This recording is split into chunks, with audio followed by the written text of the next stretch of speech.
My dear friend in Christ, a church youth group very zealously went house to house reassuring families of prayers. And they visited the home of a very poor lady confined to a wheelchair. And she lived all alone. After praying, they promised, "Mama, be assured we will be praying for you every day." And they were shocked at her reply. You know what she said? She said, "I wouldn't need your prayers if you could rather clean up the house, do the dishes, and water my potted plants." My dear friend in Christ, the lady echoes what millions of people experience in life daily. People, both young and old, are stalked by feelings of insecurity and helplessness. It's not so much about material needs, but a yearning for an empathetic listening, a shoulder to lean on, and a helping hand along life's unpredictable journey. Praying for others does help, but finds greater meaning and fulfillment only when we make concerted actions towards the ones we are praying for. Mother Teresa, who I had the good fortune of spending time with when I was in my training years in Kolkata, she was known to spend hours in personal and community prayer for the dying and the destitute.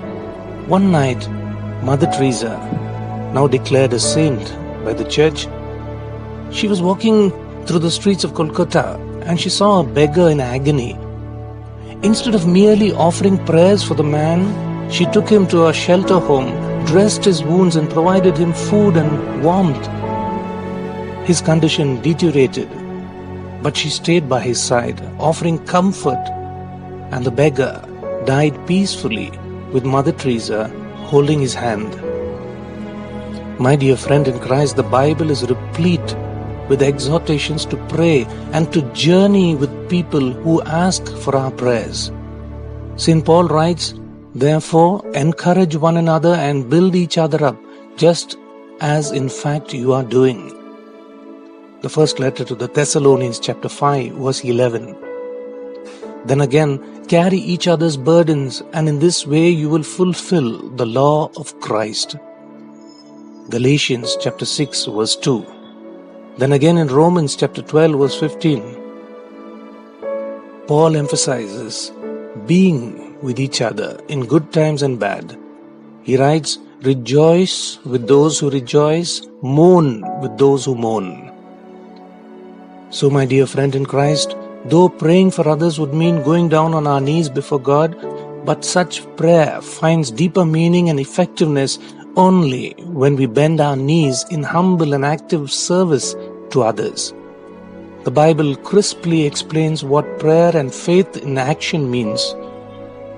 The Gospel of Matthew chapter 25 verse 35 and 36. "For I was hungry, and you gave me something to eat. I was thirsty, and you gave me something to drink. I was a stranger, and you invited me in. I needed clothes, and you clothed me. I was sick, and you looked after me. I was in prison, and you visited me." So think about this, my dear friend in Christ. How are you bending your knees for others? How are you bending your knees for others? May you have a good and godly day.